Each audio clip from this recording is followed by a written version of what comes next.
Hey guys, I'm Bryan, and today I'm going to tell you why buying your first airplane is going to turn your hair gray and take years off your life today in the hangar.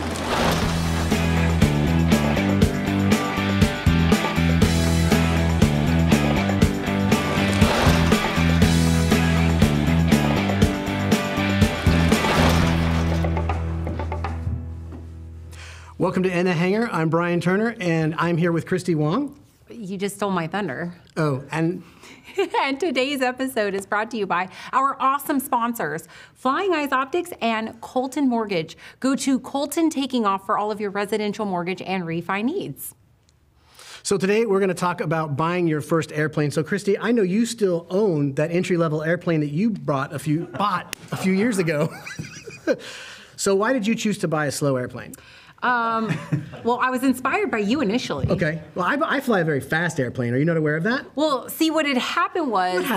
What happened was... Bryan would trash talked so much that I finally said, I've had it. We're going out. We're racing airplanes. So we took the Grumman and the Warrior, raced them, and I don't think you've been the same since. I slaughtered him. I don't think it's a slaughter if you pass me at a walking pace. It was like... Winning's winning. No. Either way, Bryan hasn't been able to sleep since, and you've been on a mission ever since that time. Ever since that day. For 2 years, I've been looking. For 2 years, you've been looking at airplanes, and you finally found one that you think will beat the Warrior.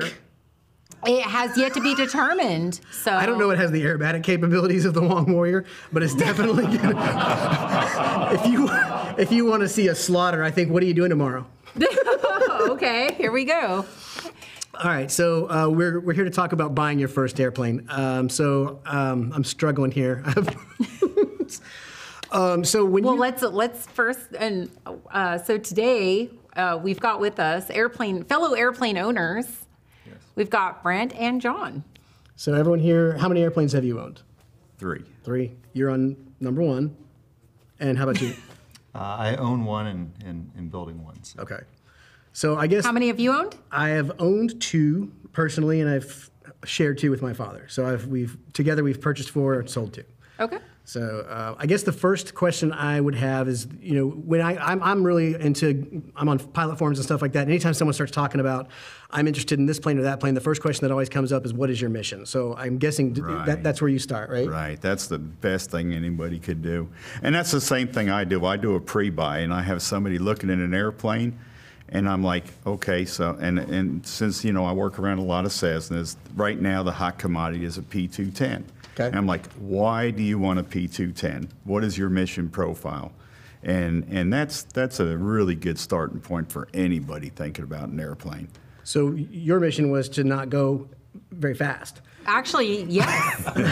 So my mission when I bought the Warrior, I was still a student pilot. I was training. I wanted something that was simple and forgiving and fun. And I found all those things and more in the Warrior. But what's great now is that as a professional pilot, it still meets my mission because I get to go high and fast a lot in the jets. Yeah. I want something that's low and slow that I can just have fun in now.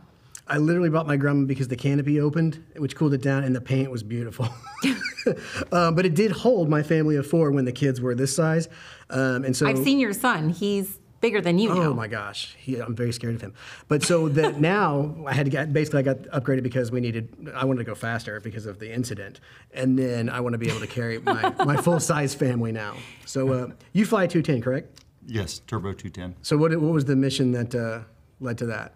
Well, I agree. Your mission, you have to define it. But for me, it was hard to define. I mean, I knew I wanted to go fast, but sometimes I might want to go slow. I wanted to carry a lot with full fuel, but sometimes you don't. So I think your mission changes, but I think you have to figure out, well, what am I going to do most of the time? And for me, the 210 really met the needs that I wanted to accomplish for both business and personal travel. So okay. All right, step 2. Well, you threw out the word pre-buy. So let's talk about pre-purchase inspections. Right. Well, on the pre-purchase, the first thing you really want to do is get a rapport with whoever's going to do the pre-buy. You need to have somebody that you could trust that knows your specific model airplane, not a generalist. So if they know your model, they know what to look for. And then again, that mission profile is such a big big play on that, you know, and then finding the right person with specific training on that model airplane, and not, well, I worked on one 30 years ago, or I had one 30 years ago, and not some guy that, you know, just, well, I flew one once before. Yeah. Not all airplanes are the same, so you got to find somebody with a specific knowledge. And for me, the worst thing that I have come across in aviation is somebody that bought an airplane and they bring it in for their first time annual, and I look at it and I said, did you not get a pre-buy?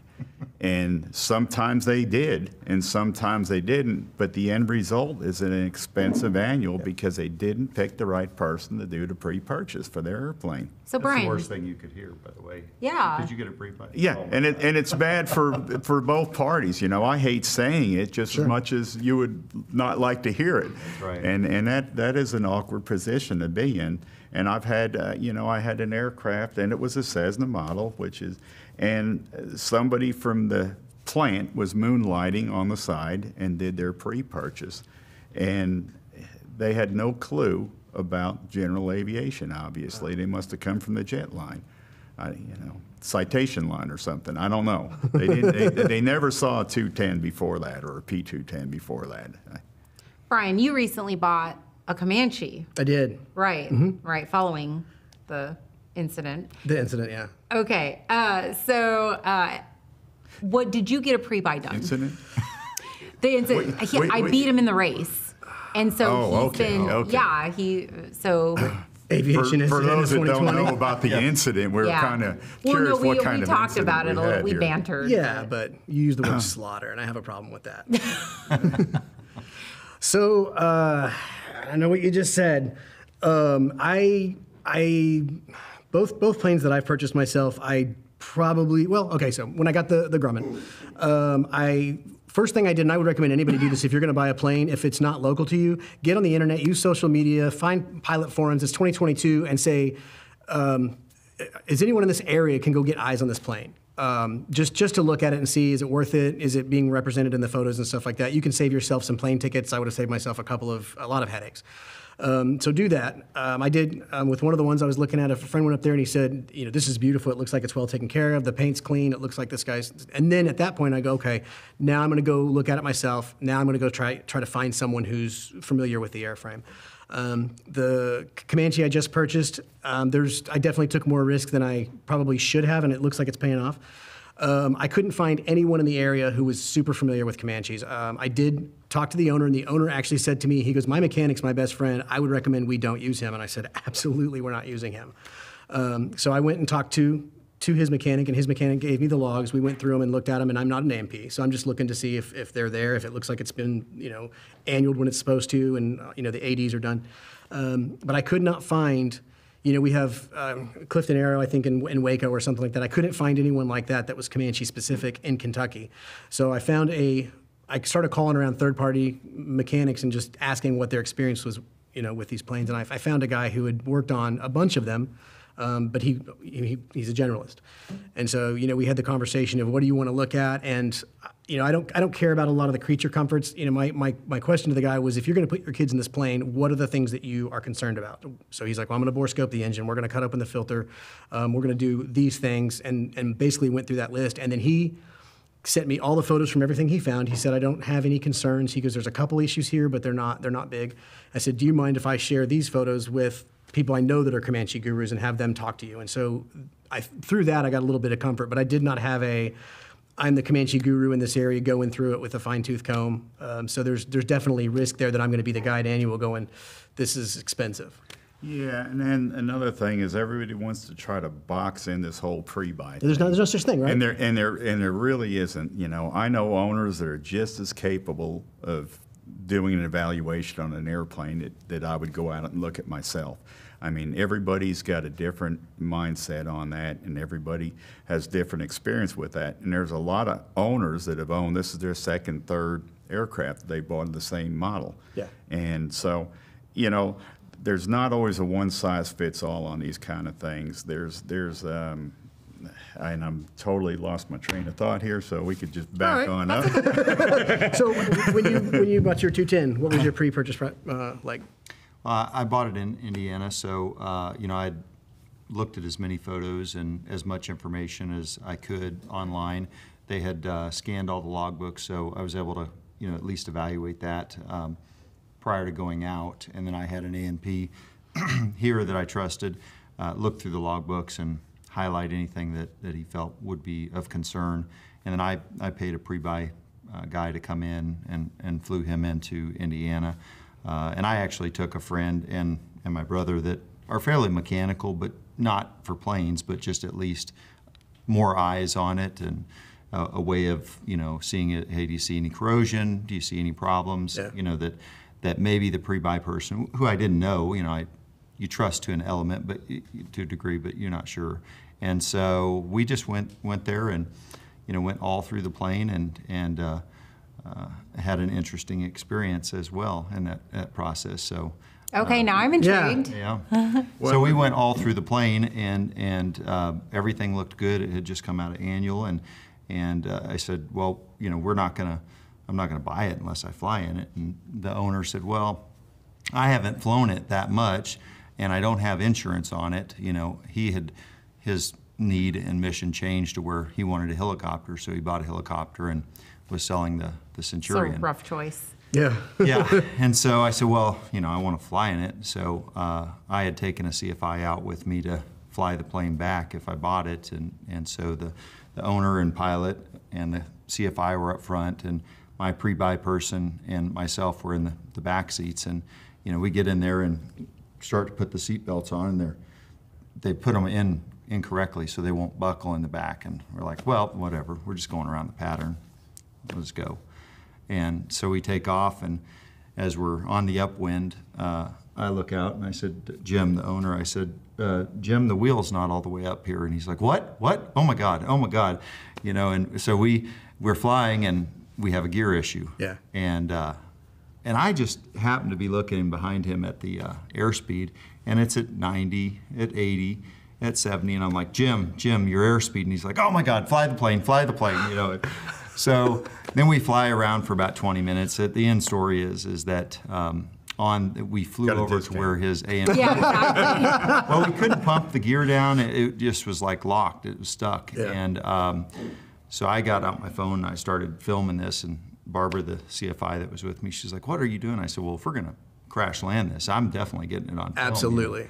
But anyway, I dropped my phone and it didn't record. But long story short, on short final, we came in and he just kind of angled it down more, and that gear kind of released and, came down, and we had a good landing.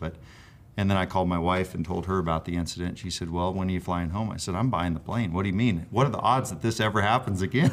Oh my God. So I bought the plane. But I spent a few more days there, and we found out it was a faulty O-ring.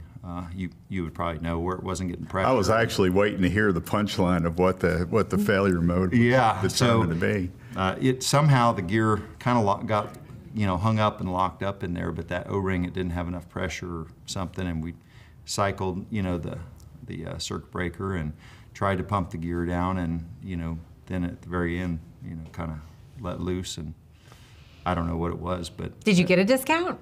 $5,000 off of it is Nice. what I Wow. did. So Wow. yeah. Gear failure discount. Well, and then another thing on the same lines, it depends upon the airplane that you're looking at too. You're not going to spend $5,000 on a pre-purchase on a 172. So you got to kind of and something I've found with these purchases, you have to take some kind of a gamble on some items. An owner is not going to let you take their engine apart to determine if the camshaft is, corroded or not. I asked a guy, I said, can I pull one of the jugs? He's like, no. I was like, if you'd said yes, it was going to be an easier We decision. did bore scope it and everything. Yeah. I mean, Yeah, and it gives you a good feeling about things, but nothing's guaranteed in that either. I got really And a lucky. pre-purchase, again, it's not an FAA requirement, so there's no logbook entries for the most part. You're not doing maintenance. And there is no, again, one size fits all. There's some companies now that are charging a fee, and they'll do that, but you're still gambling with whoever that individual is, that they are intimate with that airplane and knowledgeable about the things to look for. I can't speak for what a pre-buy costs these days, but 5 years ago when I bought the Warrior, it was $800 for the shop we took it to, because I bought the Warrior up in Washington State. And many phone calls and pictures and everything else later, I got really lucky because it turned out to be a really great airplane, and they could find mostly just nitpicky little things. It's just slower than it should be. Actually, it's faster than it should be because of the 180 horsepower engine in it. Slaughter. Yeah. You told me that it had to do more with the pilot. Yeah, exactly. But either way, I mean, I think it's well worth the cost to go out. How much was it, for example, for you to pay for a pre-buy? Because you went and saw several Comanches, Dude, right? I will tell you what, though, in this market, I had people where I was like, I want to have someone do a pre-buy, and the guy's like, nah, I'll just get, so, like, they're going so fast. So there are people who wouldn't do it. And so I think I paid about $800 to have the guy look at the things I was concerned about, and then I said, now tell me what you would be concerned about. Like, a Grumman right now, I could probably go look at and tell you if it's in good shape because I have so much crawling around under it. This is a foreign plane to me. And so I said, here's things I'm aware of that I'm concerned about. And he said, we also need to look at this, and this. So, but I think probably one of the tough things is in this market is right now sellers, they can be really, really impatient. I mean, these things are flying off. But when a guy said that, I said, I want someone to come out and look at it. And he's like, I'll just sell it to someone else. I don't got time for this. And I was like, wow. So speaking of, that's step 3 then, is you want to make sure that you have your financing in order, whether it's cash or you're actually getting financed from a bank. You need to be able to pull the trigger on it lickety-split. I wouldn't call anybody about a plane unless you can write the check. Yeah. Get the money. So maybe we should have that as step 1. Well, so let's talk about money, because you'll hear people say this. You see a plane on Trade a Plane and you're like, oh, it's $30 or $40 or $50,000 or whatever. And I remember people telling me like it's more expensive than you think it is. Like it's the price to buy is nothing compared to what you're going to pay to maintain it. Correct. And I remember when you're about to have kids, people always say they grow up so fast, and you get sick of hearing it. And then you have kids, and you're like, I got to tell people how fast they grow up. So when I was going to buy a plane, people were like, you don't understand how expensive it is. And I'm like, I'm so tired of hearing this. And then I just paid $5,000 to get 2 seatbelts put in the front of my plane. Like it's everything is like you're going to come up with one-off things. Like you need to be prepared so much more financially than you probably think you do. Yeah. So I don't know. That's one of the things I would. Well, in your mission profile, how's that going to change? You know, when I bought my 172, I had 2 toddlers. Yeah. You know, when they were 12, you know. Well, that's exactly what happened We had to Bryan. to get a bigger airplane. You got to leave one of them at And home. it doesn't take, Choose but it your doesn't favorite, take long. Pick your favorite one that kid. goes. It doesn't Pick your take favorite, long my to daughter. outgrow an airplane like that when you just, you know, your mission profile changes. Yeah. And, or relocation. You get in the mountains and stuff, you go out west, you're going to need a turbo. Yeah. So. Yeah, 150 is not going to cut it. No. So and everyone's probably had this conversation with the mechanic of how much do you charge for an annual? And like I remember my Grumman, he's like, oh, my base annual is $800, and like the last one was $5,000. There's no squawk-free annual that I've ever had. So Same. It's always going to be more than Year 3. About year 3, it levels out. You Yeah. know, the first year is the worst. The second year, it gets a little better. Year 3, you almost should stabilize at that point. If it doesn't stabilize, then you got to start year 1 with a new mechanic all over again. And I know my first annual is going to be expensive because the seller disclosed, he goes, there's been a whole lot of things on here that have been deferred. So I've calculated that Right. into. I know there's some things coming up, and I know what they are. And I that's basically said, am I Which willing- kidney are you Fine. selling? You know, I've got a quick question for John with regard to this, you know, because I kind of vacillate between what's right and the best approach. In Denver, where I'm located, it's pretty hard to get consistent service work, you know, without extensive delays and so forth. And so what I've done over the last 3 or 4 years that I've owned the plane now is each year I've had somebody else do the annual. And in one respect, I look at like, well, maybe they see something the last guy did, but also is the consistency. So I'd love to hear your opinion on I what hate what that. you should do. You know, most of my customers I've had since day one. You know, they're 17 years, same airplane. Dan, you know, it's been through 3 owners, and I'm still working on the airplane. Oh, that's cool. And I've got several airplanes like that. The problem is, I'll look at something, and you know, I'll do a repair that's fine. And, you know, 15 years later, that repair is still holding up. The next guy might look at that and say, oh, no, we got to replace that plate. You know, that repair's not going to, you know, we got to change this part out. So you may have that scenario. And then with me, one of my biggest problems is if it goes to somebody else, I don't know that airplane when it comes back. I've got, like I said, year 1 is my heaviest annual. Year 2, you'll look at some things and go, well, why didn't I find this last year? But you're coming in there, with a fire hose the first year. And then by year 3, it stabilizes. Well, if it goes off to another shop, they're going to do things differently, and now you got more repairs to do. You shouldn't have it, but I try to stay away with, That's good advice. moving airplanes around. If you've got a guy that's doing a good job, and I'm not, those annuals that every year it passes inspection, you need to find another mechanic. If they don't, you should walk away from there with a list and say, this is all the things that we're going to defer. And these are the things that I recommend doing now, and these are the things that we could put off, but we're going to need to address this eventually. And if you don't know the condition of your airplane after your annual, that's when you need to start looking, maybe to change up to somebody else to maintain the airplane, because you should have just as good an understanding as the guy working on the airplane of the condition when you're done with an annual. Bryan, That's probably the strongest thing I could pass on that. I have a question for you. Okay. Is there anything that you would have done differently? No, I mean, you've been through 2 airplane purchases now. What would you have done better or differently coming out of the second one? Coming out of the second one, and it's funny, there's some light bulbs going off as I'm hearing you guys talk. It probably would have been smart. So when I went to go pick up my plane, I couldn't fly it because the insurance wouldn't allow it. So I had to get the transition training and stuff. And so I found a guy who was like super Comanche guru, and I flew him down there. And the worst part was just like hoping he didn't walk up to it and go, Turner, what the hell did you just buy? But it probably would have been smart the first time I went out there to look at it, to bring him with me before I made the decision. So I looked at it, I liked it. We flew it over to somewhere and had a mechanic, give me the information that gave me whatever peace of mind I required. But I should have brought someone before I said, yeah, I'm going to spend this money.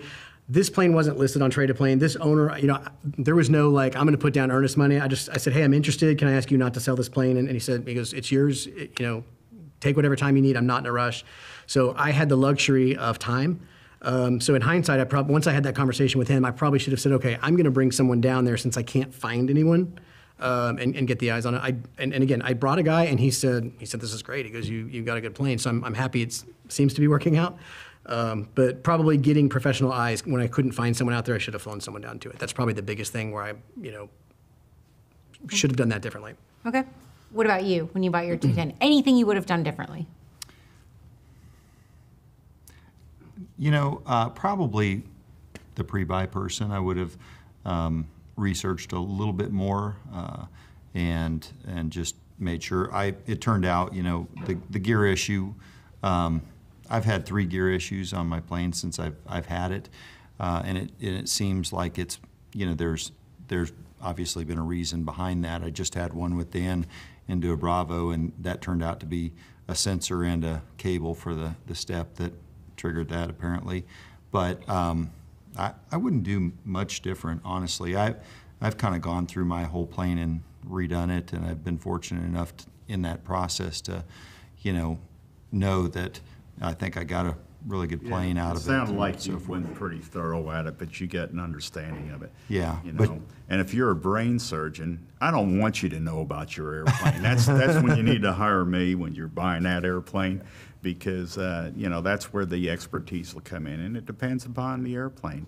I did a pre-purchase on this past Sunday, and highly recommended the airplane, and there's a $30,000 first-time annual squawk list. But we're looking at what his future plans are with the aircraft. And again, this is a more expensive airplane, and and the more complex the aircraft, the more expertise you really need to guide you through it. Yep. Okay. Any last thoughts? I would say probably if you're buying a new airplane, one thing that you need to avoid is it's very easy to fall in love with a plane. Oh yeah. Just based on the pictures? You get the pictures, like, oh, this is my plane, and then you go up there and you buy plane tickets and you put money into going and looking at it, then you find out it's a disaster. It's very, very easy to do that. I did the same thing. My first airplane, I bought it out in California, and I knew how to work on airplanes, but that's all I knew. I didn't know anything about that airplane. And I bought that airplane. I flew out there. I love that airplane. And let me tell you, Tehachapi Airport says from the air, Tehachapi. And I literally wanted to kiss the ground. You always hear that statement, but you know the reality of it is there's really some truth behind that. So I understand that completely. And you know, and again, it's all about the value of the aircraft. And the only thing I'd close with is let the broker do the sales, and then let the broker isn't the guy doing your pre-purchase. Keep all that separated. Let the broker handle the sales part, and let the pre-purchase inspector or mechanic handle the mechanical part of the job. Whatever you do, never, ever, ever add it up. Never. Don't tell your wife. Oh, no. Now, for me, you know, I think that you just, as you said, John, I think you have to accept the level of risk. There is risk in everything that we do, and there's always a chance that you make the wrong decision, but you have to deal with the consequences of it. So you go in knowing that. And then the other thing that I've learned a lot about flying in general and business is so many things that I've learned about the process of flying and flight planning and, you know, risk mitigation and so forth, I think can be applied to buying an airplane. You know, sure. The way that you would plan a mission, you know, and flight plan, you know, you almost could utilize those tools and experiences in buying a plane, you know, so you know at the end of it, you've done everything you can. You have as many options available to you as possible. You understand the weather and so forth, and you know, you don't have to fly. In other words, right? You don't have to fall in love with it. Yep. I went to a Twin Cessna seminar years ago, and I'll never forget it because the impact on me was pretty strong. And the comment was, if at any time an airplane ownership that you can't afford to put an engine in that airplane, and you can't afford that airplane. And I don't care if it's a 152 or if it's a Cessna 421. And I realized at that point I have never been able to afford an airplane. Yeah, none of us would be flying if we took that advice. Yeah. But the reality was there, though. It just hit close to home when I heard that. Yeah. All right. Am I? I will let you wrap it up. Oh, you know what? You wrap it up. No, I insist. I'm not good at wrapping it up. You can just keep going. All right, well, thank you everybody so much for watching. If you like what you see, please like, subscribe, and share. Leave your comments below. Have you considered airplane ownership? And will it make you as gray as Bryan? How many airplanes have you? All right, guys, thanks again for watching, and we'll see you next time. In the hangar. Really slaughtered.